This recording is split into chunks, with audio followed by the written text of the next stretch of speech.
हाँ तो भाई कैसे हैं आप सभी लोग। किसान आंदोलन हम पढ़ रहे थे। इससे पहले हमने 1857 की क्रांति को खत्म किया था। सिर्फ और सिर्फ आज इसकी बातें करेंगे, 1857 की क्रांति की बात फिर कभी कर लेंगे। पीजेंट मूवमेंट क्या है, किसान आंदोलन क्या है, ये शुरू क्यों हुआ? क्योंकि अब इस तारीख के 1857 की तारीख के बाद में कौन बड़े किसकी पावर खत्म हो गई है? फ्यूडल लॉर्ड्स की, यानी कि सामंतों की पावर खत्म हो गई। ब्रिटिशर्स ने आखिरकार सामंतों को साइड दरकिनार करवा ही दिया राजा से भाई, है ना। तो अब फ्यूडल लॉर्ड्स के पास में क्या बचा? ले दे के उनके पास में बची है जमीनें। अब ब्रिटिशर्स को क्या चाहिए? अंग्रेजों से सॉरी अंग्रेजों को राजा से क्या चाहिए? पैसा। क्यों? क्योंकि अंग्रेज आए इसीलिए थे, राज करेंगे, पैसा लूटेंगे और हमारे घर भरेंगे भाई। तो वो अपना घर कैसे भर सकते हैं? अब वो और स्पीड से भरेंगे। क्यों? क्योंकि उनको पता है कि यार एक बार क्रांति कर दी दोबारा भी कर सकते हैं, और क्या पता दूसरी बार में हमारी पावली चले ना चले, हमें यहां से छोड़ के जाना पड़ जाए तो। इसलिए इनको लूटो, अलग अलग टाइप के टैक्स लगवाना चालू करते हैं। किंग को भड़काते कि भी ऐसे ऐसे टैक्स ले ले जनता से, वो अजीबो गरीब टैक्स लेता है। साथ ही साथ में सामंत जो है उसके अंडर में जो भी प्रजा आती है, सामंत भी तो भाई एक प्रकार का राजा है किसी एरिया का। वहां पे उसके पास में जमीन है, ऑल्दो वो पावरलेस हो गया है, उसको कोई उसके पास में कोई सेना नहीं है। राजा ने उसकी बहुत सारी शक्तियां छीन ली है, लेकिन क्या शक्तियां नहीं छीन सकता? वो शक्तियां नहीं छीन सकता कि जो उसके पास में सामंत के पास जो जमीनें हैं वो राजा थोड़ी ले लेगा। क्योंकि पीढ़ी दर पीढ़ी दर पीढ़ी दर पीढ़ी दर करते जाओ, 1 घंटे कर लो भले ही, लेकिन इतना जब लंबे टाइम से कोई किसी एरिया का सामंत बन के बैठा है, मतलब एक ही आदमी थोड़ी बन के बैठेगा, उसके भी पीढ़ी वाले लोग। तो जमीनें अब उसकी हो गई। अब राजा कुछ नहीं कर सकता उन चीजों में, जमीनें नहीं ले सकता। और उस जमीनों पे खेती कौन करता है? किसान। किसानों का जीवन यापन सारा का सारा उस जमीन से ही जुड़ा हुआ है। तो एक प्रकार से सामंत क्या कर सकता है? जो किसान है उनके ऊपर अत्याचार कर सकता है। अगर छोड़ के जाओगे किसी और दूसरे एरिया में जाओगे, वहां पे भी तो सामंत ही मिलेंगे। और सामंतों की वैसे ही पावर कम हो गई है, तो सामंतों को भी तो अपना घर देखना है। वो ज्यादा से ज्यादा कैसे मतलब अपना फायदा देख सके। तो हर जगह सामंत लगभग एक जैसे से ही थे भाई। तो अब होता क्या है, सामंतों के पास में क्या है? जमीनें। और अब वो क्या करेगा? ब्रिटिशर्स पैसे मांगे किससे? राजा से। राजा पैसे मांगेगा प्रजा से। प्रजा से एक तो वैसे ही लूट रहा है, फिर फ्यूडल लॉर्ड है उससे भी मांगेगा राजा पैसे। क्यों? क्योंकि भाई वो उधर का जागीरदार है, ठिकानेदार है ना, सामंत है वहां का, तो उससे पैसे मांगेगा। तो सामंत क्या करेगा? वो सारी की सारी बर्डन किस पे ट्रांसफर कर देगा? किसानों पे। और तो वो कुछ कर नहीं सकता, वो लैंड रेवेन्यू बढ़ा सकता है ज्यादा ज्यादा, है ना। कि भाई जैसे खेत हो गए उनके ऊपर भूमि कर वगैरह बढ़ा दिए, अलग अलग प्रकार की लाग बाग लगा दी, वो देखेंगे हम अभी। तो वो सारी की सारी चीजें करके किसानों को परेशान होना पड़ता है। अब किसानों के पास में एक ऑप्शन है, उन्होंने जस्ट अभी मंगल पांडे के द्वारा स्टार्ट हो गई जो 1857 की क्रांति है उसको, और उस क्रांति के लगभग जो रिजल्ट्स निकले थे, बहुत सी जगह पे अंग्रेज भी तो मारे गए, अंग्रेजों के भी तो काफी नुकसान हुए थे, हमारे लोगों में भी तो जोश और जुनून आया था। काफी सारी चीजें हैं वो आज भी तो स्प्रेड है। और एक बार जब आपको पता चल जाता है कि यार ऐसे भी किया जा सकता था, दोबारा करेंगे। इसी वजह से तो मैंने लिखाया था परिणामों के अंदर कि भाई बिजोलिया की मतलब जो 1857 की क्रांति है उसकी वजह से आगे आने वाले राष्ट्रीय आंदोलन छिड़ेंगे। क्योंकि लोगों को बस वही चीज होती है, जैसे क्रिकेट के अंदर बोलते हैं 200 रन जो है ओडीआई के अंदर कोई नहीं मार पाया था, है ना। एक बहुत बहुत बड़ा माइलस्टोन लगता था। फिर जैसे सचिन ने किया तो औरों को भी ऐसे हो गया, जब ये कर सकता है तो हम भी इस इंटेंट से खेलें। वो बात सिर्फ इंटेंट की होती है, कॉन्फिडेंस की होती है, ट्रस्ट की होती है खुद पे। और वो ट्रस्ट कई बार बाहर से आता है। जैसे मान लेते हैं सचिन ने पहली बार किया, तो सचिन ने तो किसी और को नहीं देखा होगा, उसके मन में ये कॉन्फिडेंस कहां से आया? उसने विश्वास दिखाया खुद पे, और उसने खुद पे ट्रस्ट किया है। सॉरी, खुद पे विश्वास दिखाना ट्रस्ट दिखाना एक ही बात है। खुद पे विश्वास दिखाया और कॉन्फिडेंस रखा कि हाँ मैं ये कर सकता हूं, उसने कर भी दिया। अब उसको देख के मैं भी कॉन्फिडेंस में आ रहा हूँ, आप भी आ रहे हो, सारे के सारे लोग। अब पता नहीं कितनी तो वो सेंचुरियां मार दी भाई 200 ओडीआई के अंदर। उसके बाद में सहवाग ने मार दी थी, रोहित शर्मा ने तो 3-3 मार दी थी भाई। एक बार 264 मारे थे, एक बार पता नहीं कितने मारे थे ऐसे करके, है ना। 3 इसने मार दी, 2 उन्होंने मार दी थी, 5 एक ईशान किशन ने मार दी, एक शुभमन गिल ने मार दी। इंडिया के अंदर टोटल 7 तो यही है। फिर बाद में वो मार्टिन गप्टिल, फकार जमान, पता नहीं क्या बोलते उसको, क्रिस गेल हो गया, कई सारे लोग हैं उन्होंने भी मार दी भाई। मैक्सवेल ने मारी थी अभी, जो दुखद घटना हुई थी 2023 के वर्ल्ड कप में हमारे साथ में। अगर उस दिन मैक्सवेल और आउट हो जाता, लगभग 91 पे 7 थे भाई ऑस्ट्रेलिया के, किसके सामने? अफगानिस्तान जैसी टीम के सामने। अगर वो एक और बंदा आउट हो जाता ना, उनके बाद में उनको कुछ कोई था ही नहीं, और उनको रन भी काफी मतलब चाहिए थे, 200 प्लस रन चाहिए थे, है ना। मैं तो ऐसी चीजें भूल जाता हूँ, क्योंकि यार कोई फायदा नहीं ऐसी चीजें याद रखे, है ना, आपका ही दिल दुखता है, तो भूल जाना चाहिए। तो वो मैक्सवेल ने, तो वही तो चीज मैं कह रहा हूँ कि इंटेंट होना चाहिए आदमी का, कॉन्फिडेंस कहां से आता है? कई बार तो आप किसी को देख के लाते हो, कई बार खुद लाते हो। भाई जब 1857 की क्रांति पहली बार हुई थी तब भी तो इंटेंट आपने पहली बार दिखाया, तो उसको देख के क्या शुरू हो गई बिजोलिया किसान आंदोलन। किसानों के पास में अब आंदोलन करने जैसी इच्छाएं जागृत होने लग गई थी मन में कि भाई कुछ नहीं कर सकते तो ले भाई, या तो करो या तो मरो, ऐसी चीजें उजागर होने लग गई थी। अब मैंने आपको बताया था कि बिजोलिया किसान आंदोलन क्या है। बिजोलिया किसान आंदोलन, जैसे मान लेते राणा सांगा के टाइम की बात करते हैं कि मेवाड़ के अंदर बहुत सारी जागीरें थी, है ना, इस राणा सांगा की, जो उसने किसको दे रखी थी? जागीरदारों को। और जागीरदार क्या होते हैं? सामंत होते हैं, उनको दे रखी थी। वैसी ही एक जागीर थी ऊपरमाल नाम की, ऊपरमाल का पठार है वो वाला एरिया। उस ऊपरमाल के पठार के ऊपर जो मेन सेंटर है, जैसे राजस्थान का मेन सेंटर कह सकते हैं जयपुर है, जयपुर का मेन सेंटर कौन सा है? मतलब पूरा का पूरा जयपुर जिला है, उसकी जयपुर सिटी है। सीकर जिले का मेन सेंटर कौन सा है? सीकर। जैसे राजसमंद जिले का सबसे मेन सेंटर कौन सा बता सकते हो क्या? अब आप कहोगे राजसमंद गांव है, राजसमंद सिटी। राजसमंद जैसी कोई सिटी है ही नहीं भाई, राजसमंद सिर्फ और सिर्फ जिला है।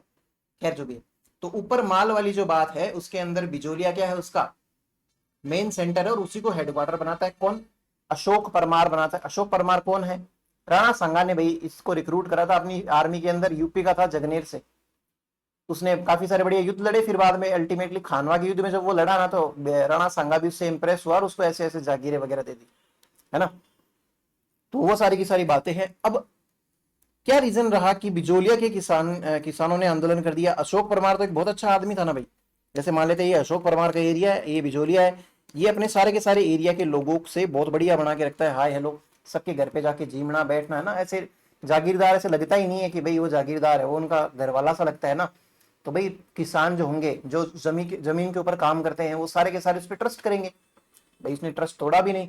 अशोक परमार के बाद में कोई और आया, उसने भी बढ़िया से बनाई रखी उनके साथ में बॉन्डिंग, अपनी प्रजा के साथ में, छोटी मोटी प्रजा ही मान लो भाई एक तरीके से, उसने भी आगे ट्रांसफर कर दिया बढ़िया से। फिर उसके बाद में अब एक बात आप खुद सोचो, इसके अंदर इनकी क्या गलती है किसानों की कि वो ट्रस्ट करे? अब अगर कोई बेकार इंसान आ जाए गद्दी के ऊपर, है ना, तो वो बेकार इंसान क्या करेगा? किसानों के द्वारा दी गई जो भी ट्रस्ट है उसको तोड़ेगा। अब मान लेते किसानों ने क्या किया था, अपनी सारी की सारी जमीनें इस प्रकार से कर ली थी, जमीनें किसान की थी लेकिन वो किसके अंडर में आ गई? सामंत के। सारे के सारे कागज सामंत के पास में। सामंत जो है क्या बोलते उसको, मतलब बोलते ना कि अल्टीमेट मालिक उन जमीनों का सामंत ही था भाई। वो तो उनको लीज पे दे रखी थी जमीनें, जो पट्टे वट्टे बनते थे वो लीज वाले पट्टे होते थे, मेन जमीनें किसकी है, इस प्रकार का ट्रस्ट बना लिया था अशोक परमार के। जो भी पीढ़ी दर लोग आए, फिर उसके बाद में अलग अलग सामंत रहे वहां पे उस एरिया में। वो अब अचानक से कोई बेकार इंसान आ जाए, वो तो सारी की सारी ऐसी तैसी कर देगा ना भाई उस चीज की, कि भाई सारे के सारे जो लोग हैं उनको लूट लेगा, कर लेगा। अभी जैसे मानते हैं कि अपने, है ना, देश के अंदर पुलिस को काफी सारे राइट्स मिल रखे हैं। पुलिस क्या होती है? आप पुलिस से क्यों डरते हो भाई? खाकी वर्दी देखिए आप भाग जाते हो, क्यों भाग जाते हो? ऐसा खौफ कहाँ से आया? खौफ थोड़ी है। हमने क्या किया था जब लोकतंत्र आया था, डेमोक्रेसी आई थी, उस टाइम पे हमने ये प्रशासन को क्या जिम्मेदारी दी कि ये जो नियम और कानून है वो बनाए रखेंगे भाई, और अगर इनको जो भी तोड़ता है भारत का नागरिक, तो उसके साथ में उचित वो हरकतें होंगी जो जो किसके अंदर लिख रखी है, कानून के अंदर लिख रखी है, संविधान के अंदर लिख रखी है। तो उन चीजों को हम अग्री करते हैं, इसीलिए हम आज इंडिया के अंदर रह रहे हैं। हमारे सारे के सारे कार्ड्स बने हुए हैं, आधार कार्ड, है ना, राशन कार्ड, पैन कार्ड, फलाना डिकना, क्योंकि हमने उन चीजों पे अग्री किया हुआ है जो संविधान निर्माताओं ने करवाई है। हम वो लॉ एंड ऑर्डर को मानते हैं। अगर हम लॉ ऑर्डर को नहीं मानेंगे तो एक खाकी वर्दी वाला इंसान रहेगा, वो क्या करेगा? वो आपको पहचान लेगा कि भाई ये नहीं मान रहा है, और फिर आपके ऊपर उचित एक्शन लेगा भाई, डंडे से पीटेगा, जेल कराएगा, फांसी की सजा देगा। वो डिपेंड करेगा, क्यों? क्योंकि आप ही ने उनको हक दिया है कि भाई आप हमें संभालो, लोकतंत्र के अंदर हम आपकी प्रजा हैं। प्रधानमंत्री, राष्ट्रपति, जो जितने भी मंत्री होते हैं वो सारी की सारी की हम उनकी प्रजा हैं। तो हम आपको अधिकार देते हैं, बोलते हैं कि ये तो होता है ना कि भाई पूरे के पूरे देश के लोग मिलके अपने कुछ अधिकार किसको सौंपते हैं? हमारे राष्ट्रपिताओं को, मतलब जो भी हमारे देश के वो होते हैं ना मेन लीडर्स, प्रधानमंत्री, राष्ट्रपति, ये सब इनको। और बदले में ये हमें क्या देते हैं? ये हमारी पूरी की पूरी जिंदगी संभाल रहे हैं भाई। हमारे डॉक्यूमेंटेशंस करना, हमारी क्या बोलते हैं उनको, रक्षा करना, है ना, दूसरे शत्रुओं से। हमारे खुद के जो हित है उनको बचाए रखना। जैसे मैं होली दिवाली मनाता हूँ तो मुझे बचा के रखते हैं कि भाई कोई मुझे आके नहीं कह दे कि भाई तू बकरा ईद मना, या फिर मैं, है ना, क्या बोलते हैं उसको, मुहर्रम का त्योहार मनाता हूँ, रमजान मनाता हूँ, या फिर मैं मुसलमान हूँ, तो मेरे को आके लोग ये ना कह दे कि भाई तू तो बौद्ध धर्म अपना, वो चीजें भी बचा के रखी है, मेरा घर मुझसे कोई नहीं छीन ले, वो सारी की सारी जो भी चीजें हैं वो भी लॉ एंड प्रोटेक्शन है, सारी की सारी चीजें हैं। वो इतनी सारी चीजें हमें प्रोवाइड करा रहे हैं, उसके बदले में हमसे वो क्या ले रहे हैं कि हम पे कंट्रोल रखना भाई।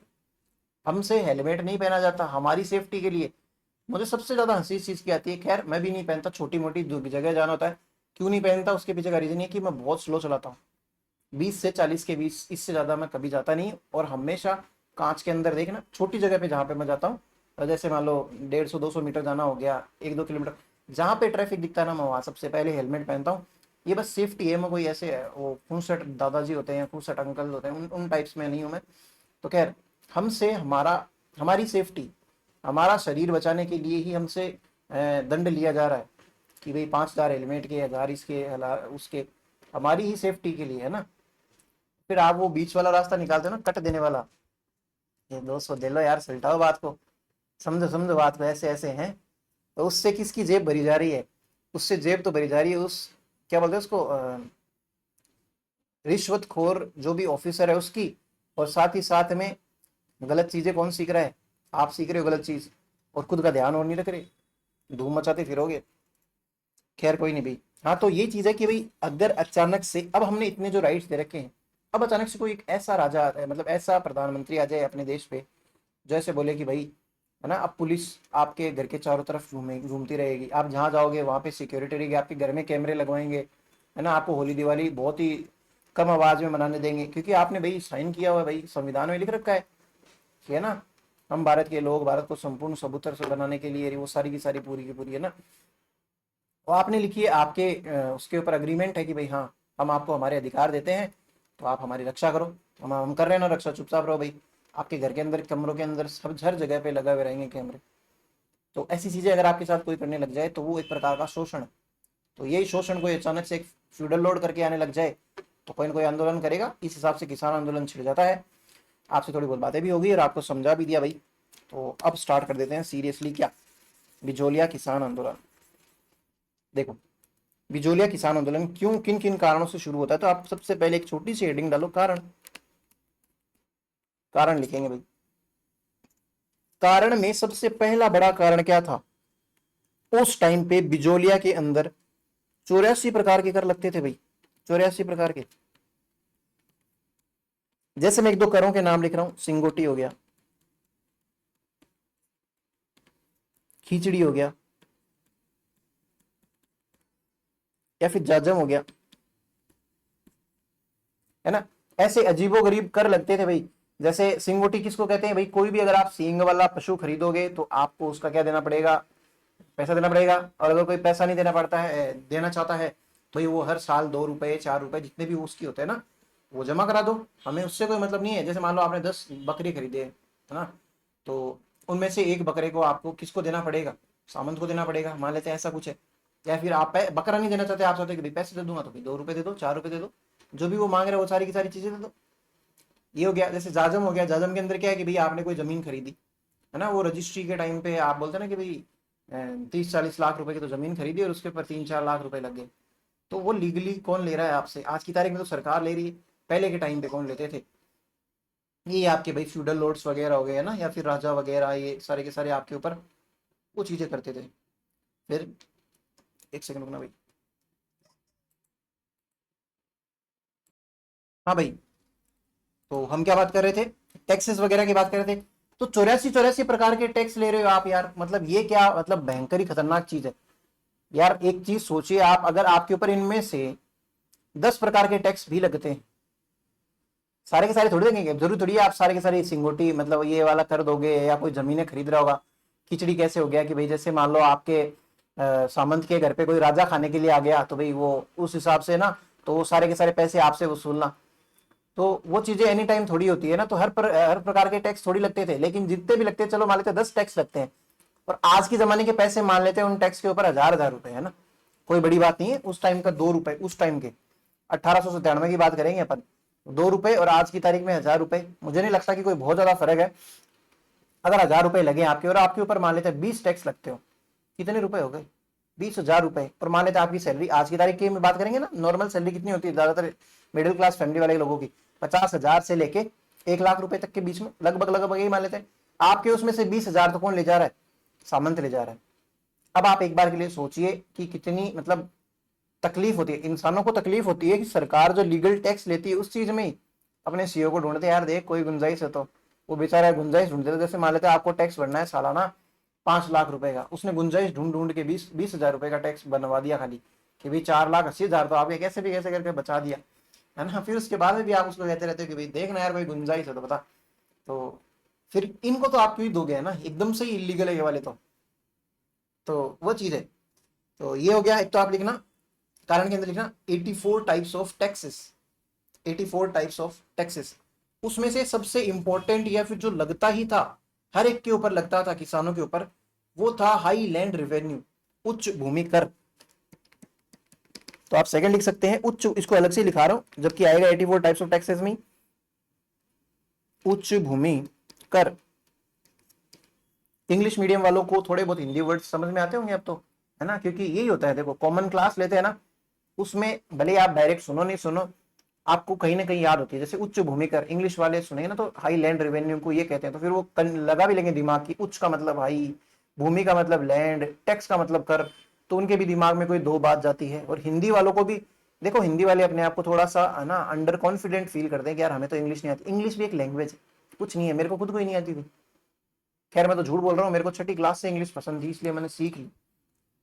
बाकी इंग्लिश भी मतलब कोई बड़ी चीज नहीं है, मैं खुद कह रहा हूँ। मैं खुद 12वीं क्लास तक एकदम से शुद्ध हिंदी मीडियम में पढ़ा हुआ था।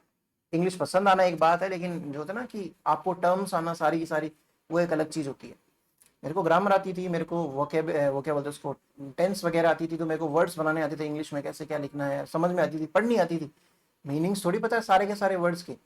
जैसे उच्च भूमि कर जरूरी थोड़ी मेरे को उस टाइम पे पता था कैसे होता है। तो हिंदी मीडियम वाला क्या आप अक्सर अपने आप को अंडर कॉन्फिडेंट फील करता है, कभी भी उसको ऐसे मतलब, और अपने आप को हीन भावना से खुद ही देख लेता है, किसी और को कहने की जरूरत नहीं है, वो खुद। और मेरे कई ऐसे दोस्त भी, यार तो इंग्लिश मीडियम को है। मैं सोचता हूँ यार मैं भी क्या बोलता हिंदी मीडियम का, और अक्सर ये माना जाता है कि हिंदी मीडियम वाले तो देहाती लोग होते हैं। क्यों होते भाई हिंदी मीडियम वाले देहाती लोग? अंग्रेज आ गए इसलिए आपने अंग्रेजी इसलिए दो बात आ रही है क्या? लेकिन अंग्रेजों के बच्चे जो पैदा होते हैं 2-3 साल का होता है, तोतले बोलते हैं, वो भी अंग्रेजी सीख जाते हैं। क्यों? क्योंकि वो भाषा ही है खाली, और कुछ नहीं है, टेंस वेंस कुछ नहीं सीखने वहाँ पे। वो भी गलती करते हैं, जैसे अपने भी तो गलती करते हैं ना। जैसे लड़कियां कई बार बोलती है मैं खाऊंगा, मैं पीऊंगा, मैं जाऊंगा, फिर हमारे मम्मी पापा उनको समझाते हैं नहीं तू ऐसे बोल बावड़ी, खाऊंगी पीऊंगी जाऊंगी, है ना। तो धीरे धीरे उनको भी, उनके वाले भी सिखाते हैं उनको, तो वो इंग्लिश सीख जाते हैं। वहाँ पे जिसने स्कूल भी नहीं करी होगी कभी भी, उसको भी इंग्लिश बहुत अच्छे से आती है। मेरे से बढ़िया, है ना, हमारे प्रधानमंत्री जी से बढ़िया, सबसे बढ़िया आती है। तो शशि थरूर से भी बढ़िया आती होगी भले ही। तो बस एक लैंग्वेज है भाई, वो उनको अपनी लैंग्वेज, उनको हिंदी थोड़ी आती है। आप कह सकते हो भाई आपकी क्या औकात है हमारे सामने, आपको हिंदी नहीं आती, बोल के दिखाओ, मारवाड़ी बोल रहे दिखाओ, और ही बेरोपट है। तो वो चीज़ है, तो कभी भी अंडर कॉन्फिडेंट फील नहीं करना चाहिए भाई आपको। हाई लैंड रेवेन्यू, मेरा बस इतना कहना था कि हिंदी मीडियम और इंग्लिश मीडियम की मिक्स क्लास लगने का फायदा यही होता है, हाई लैंड रेवेन्यू, एक दूसरे की भाषा में थोड़ा सा कंफर्ट आता है भाई। आप किसी इंग्लिश मीडियम की क्लास में जाके बैठ जाओगे ना, तो आपको सारी चीजें समझ में आएगी लगभग लगभग। ये वाली चीज अगर रिपीट करूंगा तो सिर्फ इंग्लिश के अंदर।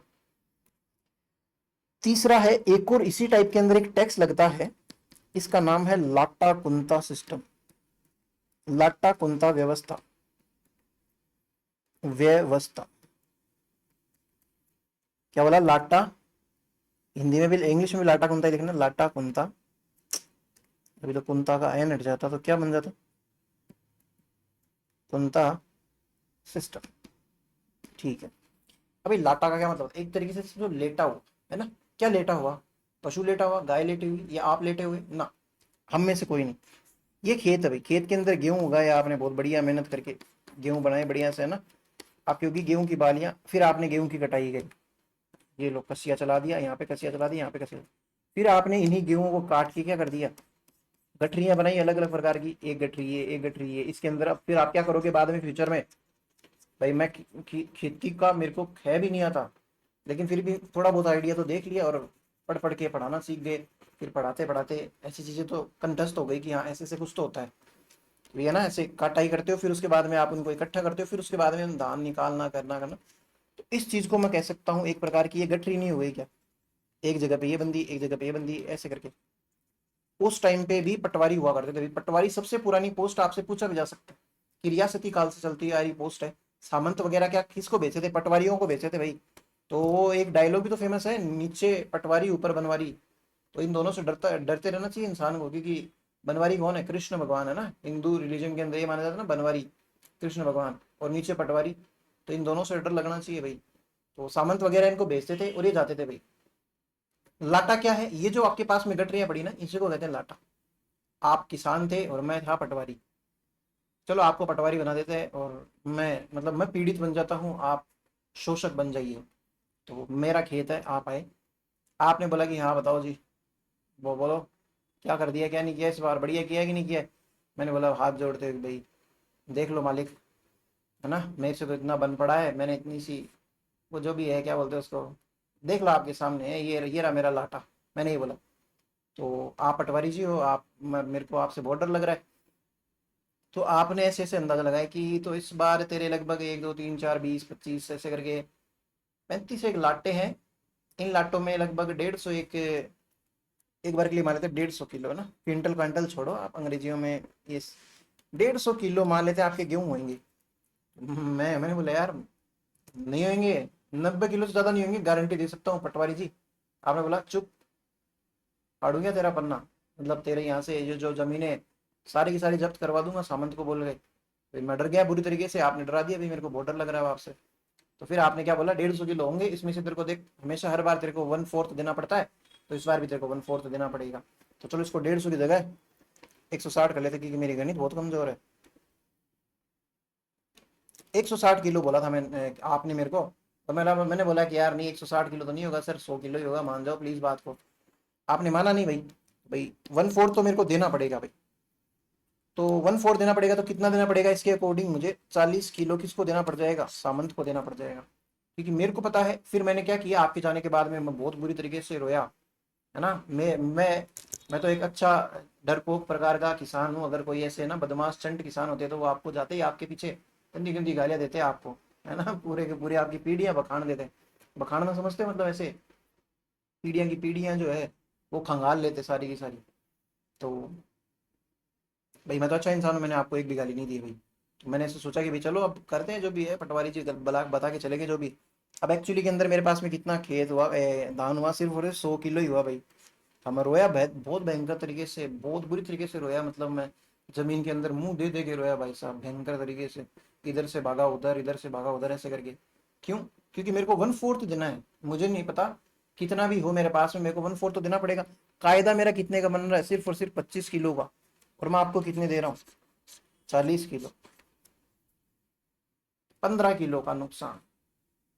15 किलो का नुकसान होगा मुझे जबरदस्ती का, उससे मेरे दो काम निकल सकते थे, वो भी एक्स्ट्रा देने पड़ गए। फिर आप ऊपर से 84 प्रकार के टैक्सों में से जो भी मेरे बकरियों के लगते हैं, सिंगोटी वाले लगते होंगे या जाजम लगता होगा, खिचड़ी अलग अलग बांध के जो भी है, हाईलैंड रेवेन्यू है, वो लगते ही हैं। तो भाई कंगाली में आटा गीला नहीं, कंगाली में आटे की परात में आपने स्विमिंग पूल डाल दिया पूरा का पूरा मेरे। अभी तो मैं बहुत ऐसे सीधा साधा किसान हूँ। अगर कोई चंट किसान होता ना मेरे जैसा ही, तो वो क्या करता है, ऐसे 15 20 लाटे क्या कर लेता, पहले से छुपा के रख लेता, जमीन के अंदर गाड़ देता भले ही कि भाई देख लो इतने ही हुए हैं। तो पटवारी जाते हैं ऐसे कहते यार लगभग 160 किलो है, हम भी हाँ बिल्कुल बिल्कुल सर, 160 नहीं यार 170 हो सकते हैं मेरे ख्याल से। तो बोलता अच्छा हो सकता है 170। आप उसको राजी करके भेजते हो, फिर आप बाद में उसके जाने के बाद में आपके जमीन के अंदर छुपाए हुए लाटे निकालते और पता चलता है कि उस दिन आपके 300 किलो गेहूं हुए थे भाई। तो आपको किसान को राजी सामंत को राजी राजी दे दोगे? ऐसे भी चंट लोग चाहिए, ऐसे सीधे भोले डाले लोगों को तो कोई भी बावड़ा बना सकता है। तो मैंने क्या बताया, इतनी रामायण का क्या फायदा हुआ? आप जो पटवारी है, आप जो हमारे लाटों को देख के ऐसे ऐसे ऐसे दिमाग लगा रहे हैं, ऊपर देख के ऐसे पेन ऐसे थोड़ा सा ऐसे मुंह में ऐसे चबा के हिसाब से आपने ये जो सोचा करा और जवाब दिया है ना, इस चीज को बोलता है कूंतना। कूंतना यानी कि अंदाज लगाना। आपने गिना थोड़ी, आपने तोला थोड़ी, आप मेरे पास में खड़े रह के निकाला थोड़ी कि 100 किलो निकलेगा 300 किलो निकलेगा। आपने सिर्फ और सिर्फ अंदाज लगाया है। और वो अंदाज क्या है? वो अंदाज ये है कि आपने कुंता भाई, ऐसी चीज गांव के अंदर किसी भी चीज के लिए कह सकते हैं कूंतना, किसी भी चीज का अंदाज लगाना। तो कि भाई ऐसे जैसे कई बार ऐसे होता है कि भाई बकरे को बेचना है, तो भाई ऐसे कई बार वो तोलने वाला नहीं रहता है, तो सीधे बोलता कूट लियो भाई। अब बकरे को कूट लियो भाई, बकरे का पता चलता है कि भाई 15 से 20 किलो के लगभग के बीच में बकरा रहता है इन जनरल, ये वाले वेट का, मतलब ये वाली साइज का सा बकरा। तो लगभग 16 16 साढ़े 16 वगैरह लगभग किलो कर लो आप। तो वो कूटना हो गया एक प्रकार से। तो लाटा कुंता व्यवस्था में लगभग किसानों के नुकसान ही होता था। क्यों? क्योंकि आप जैसे पटवारी को आप ही के जैसा सामंत क्या बोल के जाता था कि भाई जितना भी वो बोले उससे तो ज्यादा ही करना है। लेकिन उनको अगर मेरे जैसा वो मिल जाए ना, क्या बोलते हैं, किसान, तो वो फिर यही करेगा। आप बोलोगे 160 और मैं छुपा के रखूंगा जमीनों के अंदर। खैर, इसके अलावा इससे बुरी चीज कर सकते हैं। इस बार आपने करे क्या? इस बार मैं सामंत हूं और आप क्या है? आप भाई एक बेचारे लाचार किसान। आप जा रहे थे घर से, मतलब अपने खेत से जा रहे थे भाई। आपको क्या करना था, 2 रुपए थे आपके हाथ में, और आपको नहीं, सॉरी, 2 रुपए नहीं थे आपके हाथ में, कुछ क्या बोलते हैं उसको, भूल गया मैं, हाँ, घी वगैरह आप बेचने जा रहे थे ना। घी लेके आए थे आप, गाय गाय वाय का घी निकाला, आप बेचने जा रहे थे उसको। भाई आपको पता है आज 10 1 15 1 रुपए की ध्यानगी हो जाएगी बढ़िया से। भाई मैं खड़ा था वहां पे, मेरे घर के अंदर मतलब भाई कमरे कम पड़ रहे थे, मेरे पास 15 20 कमरे ही थे खाली। तो मेरे को एक बहुत बड़ा सा कमरा और बनवाना था। मैं भाई रहने के लिए कमरा जगह नहीं थी मेरे पास। तो मैंने ईंटें भट्ठे सारी की सारी चीजें बजरियां और ये सब गिरवा रखी थी। तो मैंने आपको बोला, अरे अरे, अठिन अठिना इधर आ, कहाँ जा रहा है?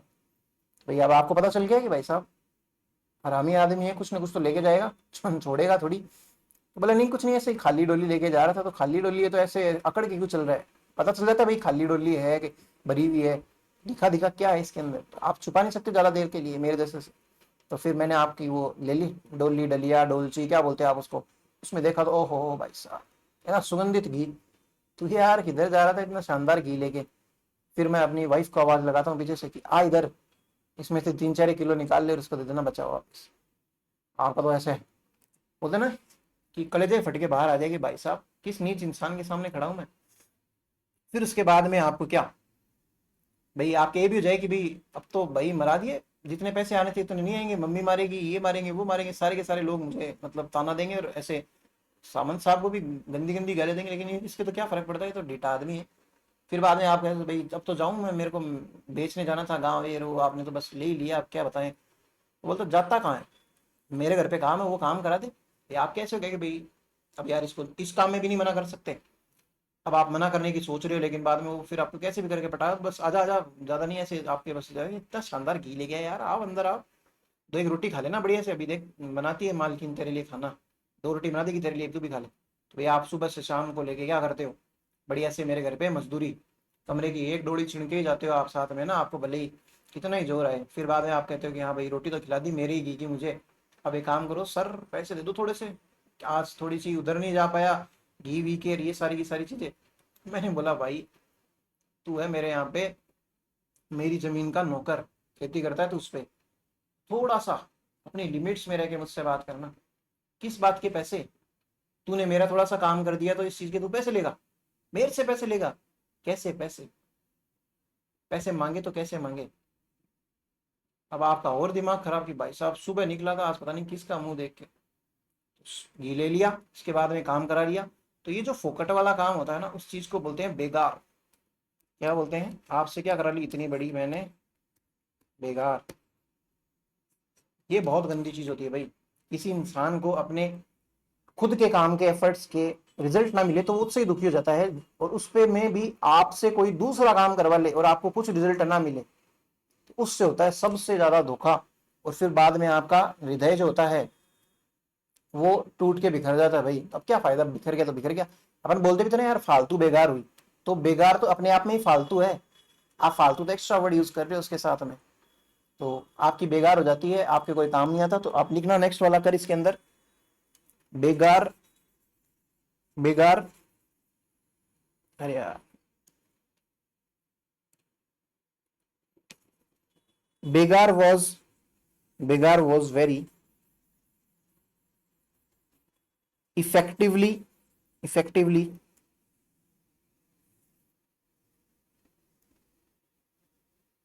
misused, बेगार, begar was very effectively misused that time, उस समय, उस समय बेगार का, बेगार करवाने का, बेगार करवाने का अत्यधिक, अत्यधिक,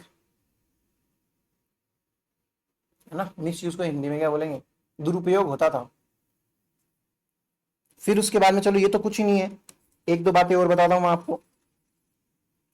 एक चीज होती है चंवरी, चंवरी आप समझते हो शादी के टाइम पे जो होते हैं घर के अंदर, मतलब जिसके लड़की की शादी होती है ना वो चंवरी बांधते हैं ना, चंवरी वो हो गई। एक तरफ होता है तलवार बंधाना। चलो सबसे पहले चंवरी की बात करते हैं। अब मान लेते हैं किसान है, कोई किसान के घर पे शादी है, लड़की की शादी है, ऑब्वियस सी बात है वहां पे मंडप बंधेगा, चंवरी वगैरह है ना, उसका चंवरी का फंक्शन होता है। बाद में इसकी कंप्लीट डिटेल लोक देवता और उसको खत्म होने के बाद करेंगे ना। तो चंवरी भाई आपके, आप क्या करें, आप किसान वो देने के लिए गए, न्योता देने के लिए गए, किसको, सामंत को न्योता देने के लिए गए। सामंत को बोला कि भाई मैं किसान और मेरी बेटी का शादी है, तो भाई ऐसे ऐसे आपको आना है। तो आप एक्सपेक्ट क्या करते हो कि यार दो चार एक रुपए दे दो मेरे को, कुछ एक दो सामान आ जाएगा, आपकी थोड़ी सी वो मदद हो जाएगी, बाद में मैं आपको ब्याज समेत लौटा दूंगा। तो सामंत ने बोला कि यार है किस चीज का मतलब, तू फालतू में बावड़ा हो रहा है यार, तू मत चल, तेरे को पैसे दे दूंगा ब्याज पे, ले एक काम कर 5 रुपए ले जा, कोई दिक्कत नहीं है, ब्याज पे पैसे ले जा 5 रुपए, कोई दिक्कत नहीं है। तेरी बेटी की शादी है, तू एक काम तो कर, चवरी टैक्स तो दे जा। आपके दिमाग खराब हो गया साहब, इस आदमी के सामने प्रकट हो जाओ, अरे कोई ना कोई टैक्स की बात करेगा। चौरी टैक्स किस चीज का, मेरे तो शादी है ना, बेटे की शादी, बेटी की शादी है, बेटे की थोड़ी है कि भाई मेरे पास 2 रुपए आ जाते तो मैं आपको दे देता।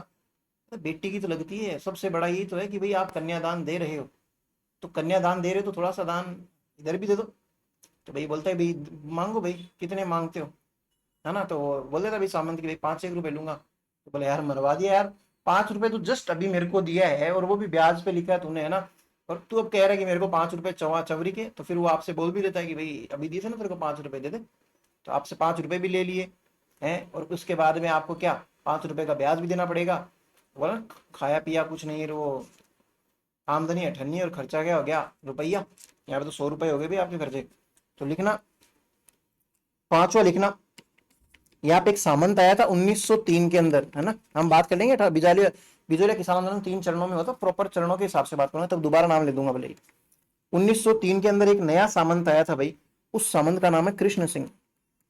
ये कृष्ण भगवान ने नानी बाई का तो मायरा भरवाया था, और ये वाला कृष्ण सिंह क्या कर रहा है, किसी बेटी की शादी हो उसको खराब कर रहा है। 1903 में चमरी कर लिखना पहले, उसके बाद में लिखना 1903 में कृष्ण सिंह नामक सामंत ने, कृष्ण सिंह नामक इस सामंत ने उल्लू बोलते हैं मेरे फोन में, इस सामंत ने 5 रुपए 5 रुपए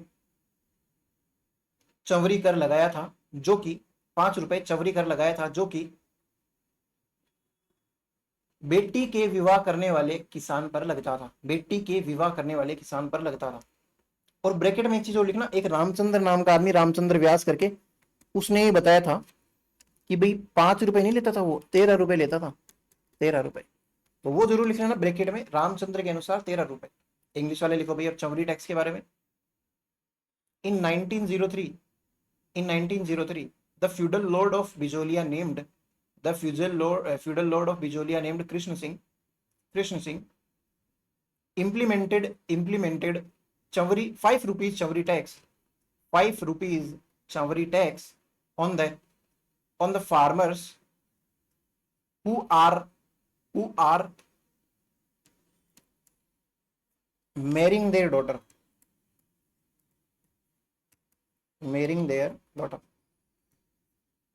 जो अपनी बेटी की शादी करवा रहे हैं उनकी, है ना। ब्रैकेट में लिखना according to Ramchandra Vyas it was 13 rupees, 13 rupees बहुत बड़ी चीज होती है भाई।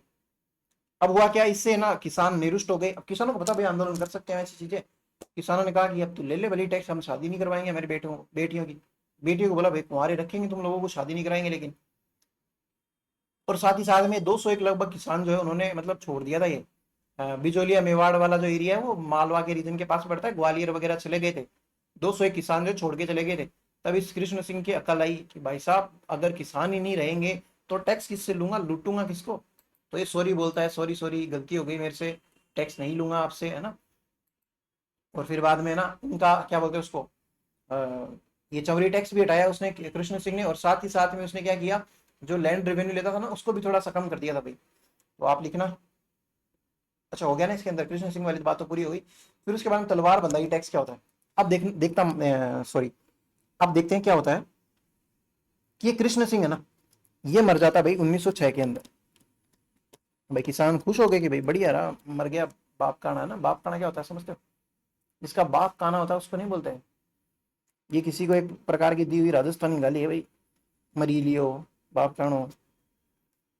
तो क्या भाई 1906 के अंदर क्या होता है, कृष्ण सिंह की मृत्यु हो जाती है, और मृत्यु होने के बाद में एक नया फ्यूडल लॉर्ड आता है भाई, पृथ्वी सिंह। ये भी इधर से आता है, जगनेर साइड से आता है भाई। उस टाइम पे कोई और था नहीं तो इसको बुला लिया, इसको बुला लिया। अब ये बना नया फ्यूडल लॉर्ड। एक प्रकार से ये राजा ही तो है, फ्यूडल लॉर्ड राजा भी तो होते थे, छोटे मोटे रखते थे तलवार अपने पास में। तो भाई इसको जब पहली बार ये फ्यूडल लॉर्ड बनता है तो राजा आता है भाई। राजा आके इसको क्या करता है, जैसे मान लेते हैं ये है फ्यूडल लॉर्ड नए, राजा आया, राजा ने इसको तलवार एक प्रकार से की ली भाई, तलवार सौंपी कि भाई इस एरिया का सामंत है तू नया। तो तलवार जो इसको दी है ना, इस चीज को बोलते हैं तलवार बंधाई। और इस चीज के लिए राजा उससे क्या लेता था, टैक्स। किससे लेता था, सामंत से लेता था। क्या है ये चीज, तलवार बंधाई कर एक ऐसा कर है जो नए सामंत के बनने पर सामंत किसको चुकाता है, राजा को। लेकिन सामंत ने क्या किया, दिमाग लगाया, मेंटोस जिंदगी, उसने दिमाग लगा के क्या किया, यही वाला कर राजा के जाने के बाद में कि हाँ ठीक है राजा जी भिजवाता हूँ, तलवार बंधाई मैं भिजवाऊंगा आपके घर पे सबसे जल्दी, आज से पहले जितने भी सामंत बने होंगे उनसे भी जल्दी। गए राजा जी खुश हो गए।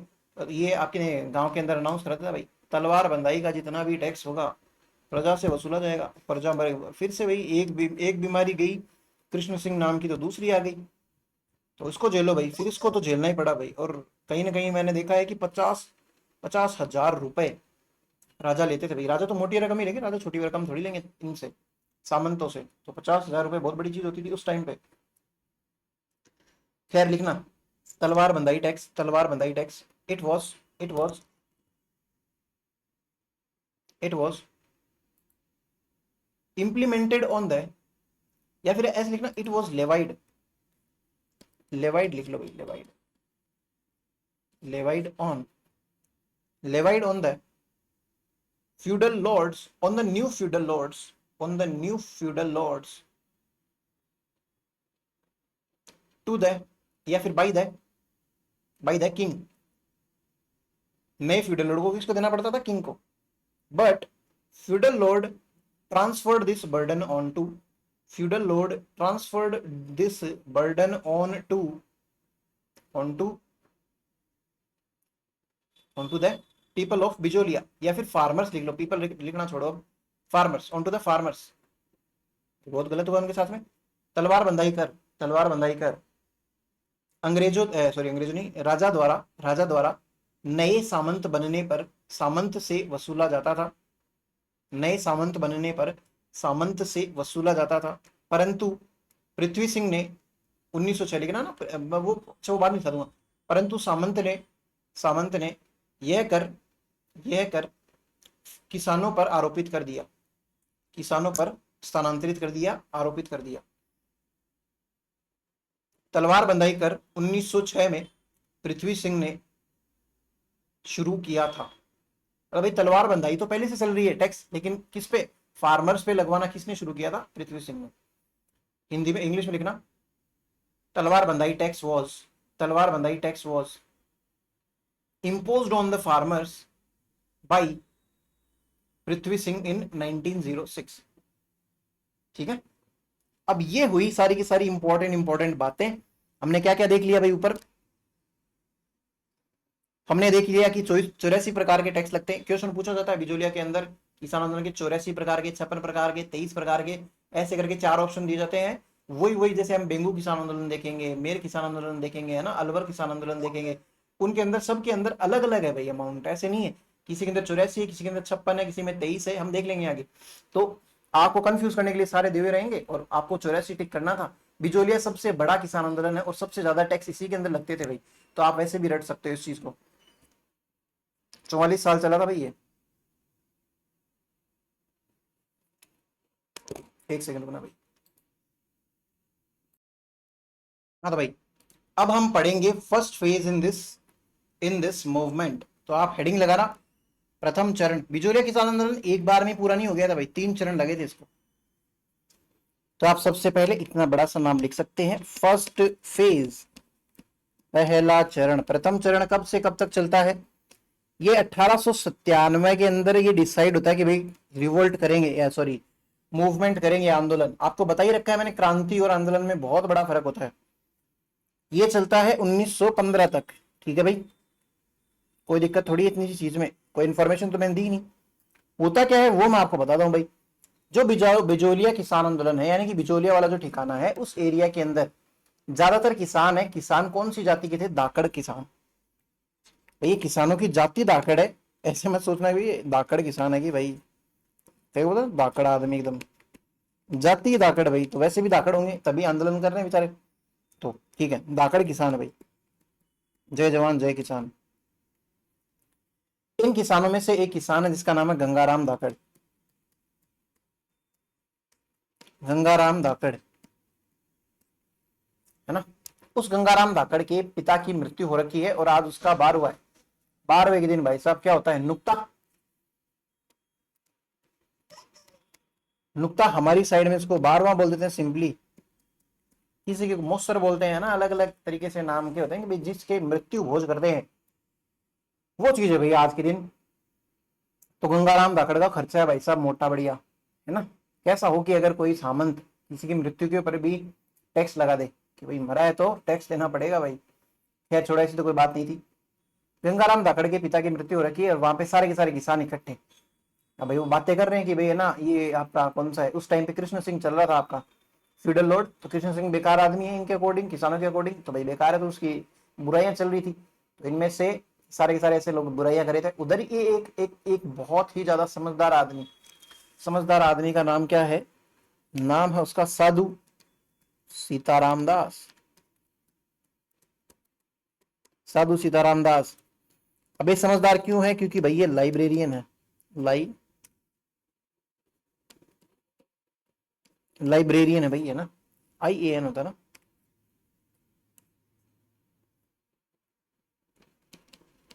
ये लाइब्रेरियन है।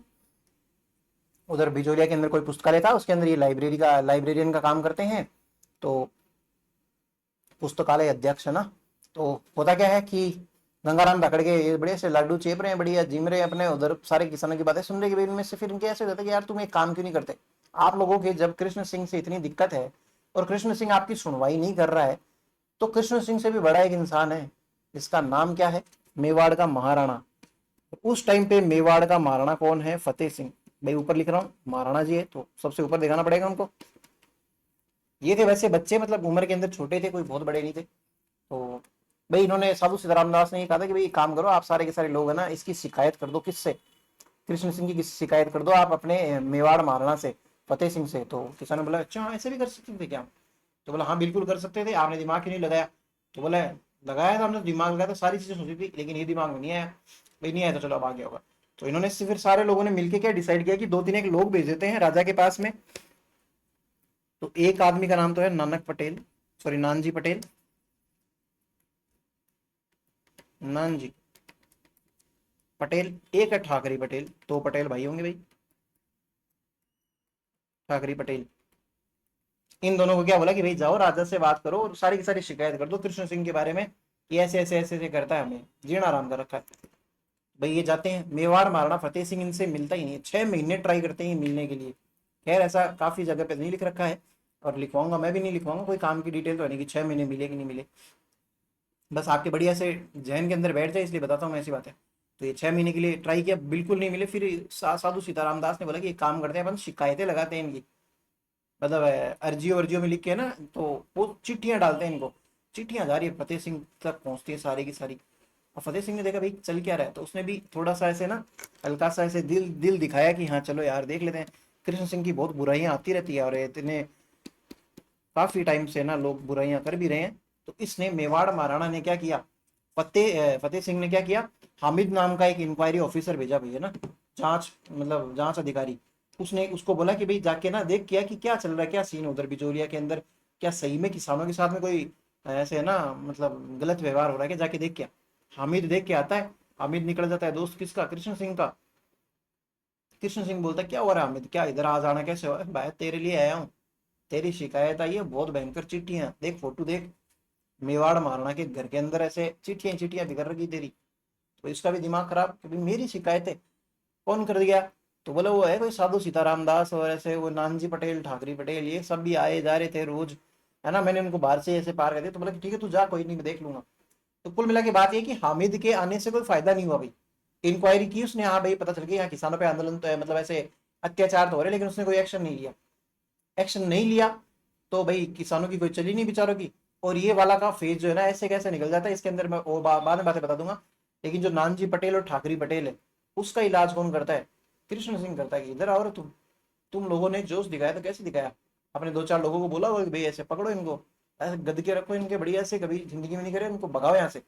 और वो उनको बिजोलिया ठिकाने से ही निरस्त कर देते हैं कि भाई इधर दिख मत जाना आज के बाद में। तो नानजी पटेल और ठाकरी पटेल भी भाई साहब गुस्से में आ गए होंगे भाई। दो चार एक साधु सीताराम दास को सुना दी होगी, भाई तेरे चक्कर में फालतू में हमें गांव छोड़ना पड़ गया यार, गांव की हरियाली हमें बहुत बढ़िया बढ़िया लगती थी। तो ये वाले फेज के अंदर कुछ ज्यादा फायदा हुआ नहीं भाई किसानों के। और लोकल लीडर्स वगैरह ऐसे ना माथा फोड़ी सी कर रहे थे इधर के। लोकल लीडर्स मतलब दाकड़ किसान हो गए, या इनमें से कोई जो कुछ एक लोग थे वो मतलब ये वाली फेज के अंदर काम कर रहे थे बस, और बाकी कुछ एक्शन निकला नहीं इस चीज का। तो आप इसके बारे में लिखना, दो चार एक बातें लिखना, फिर और बातें करेंगे।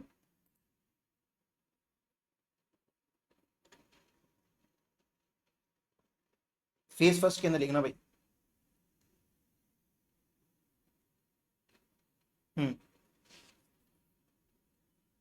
ये आंदोलन दाकड़ जाति के किसानों के द्वारा चलाया गया था। ये आंदोलन दाकड़ जाति के किसानों के द्वारा चलाया गया था। This movement was led by Dhakad farmers, Dhakad farmers. And one day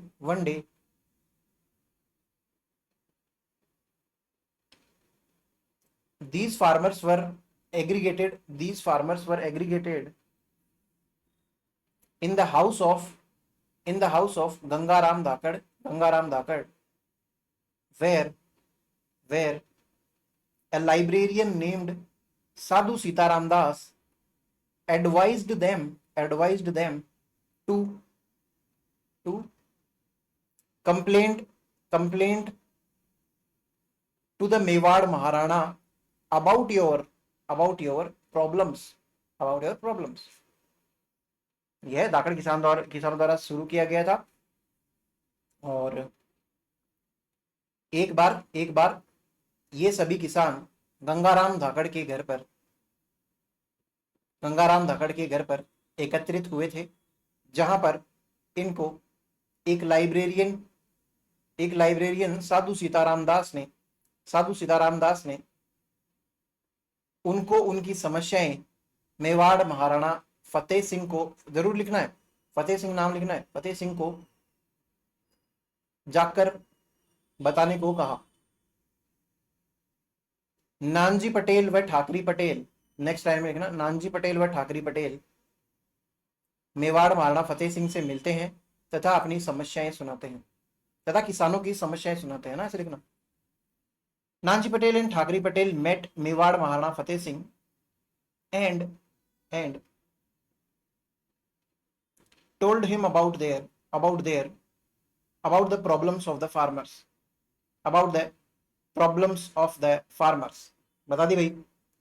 in return Mewar Maharana Fateh Singh sent, या फिर in return Mewar Maharana sent an inquiry officer named Hamid,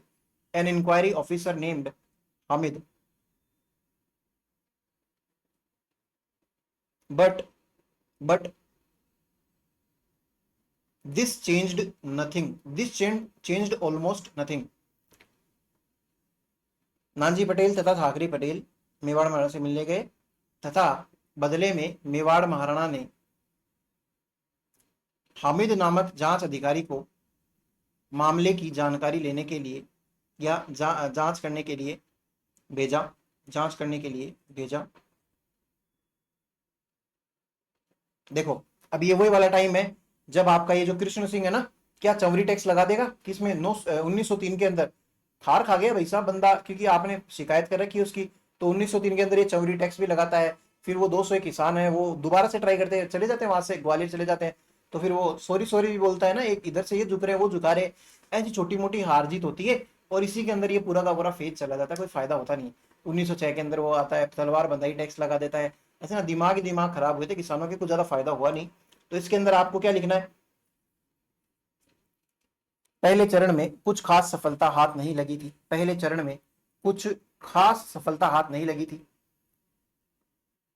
no significant success, no significant success were achieved, were achieved, was achieved या were achieved in the first phase, in the first phase, in the first phase। Local leaders थे भाई, उनके नाम लिख लो बस, और कुछ नहीं है इसमें। कुछ एक लीडर्स है, लोकल लीडर्स। सबसे पहले तो साधु सीताराम दास का नाम लिख सकते हैं, यही ज्ञान दे रहा था भाई सबको। और दो का गेला बंद करा दिए भाई, किसके? नानजी पटेल, ठाकरे पटेल के। इसके अलावा आप लिखो फतेह करण चारण, फतेह सिंह नहीं, फतेह करण चारण कोई और आदमी है। ब्रह्मदेव और प्रेमचंद भील, प्रेमचंद भील।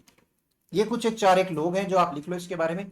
और आगे की चीजें हम नेक्स्ट क्लास के अंदर की थोड़ी सी बड़ी ले लेंगे, नेक्स्ट क्लास, उसके अंदर बची हुई चीजें करवा देंगे। अभी थोड़ा सा कुछ इंपॉर्टेंट वर्क है, तो अभी के लिए इतना ही। नेक्स्ट क्लास के अंदर मिलते हैं, तब तक पढ़ते रहिए, ध्यान रखिए अपना।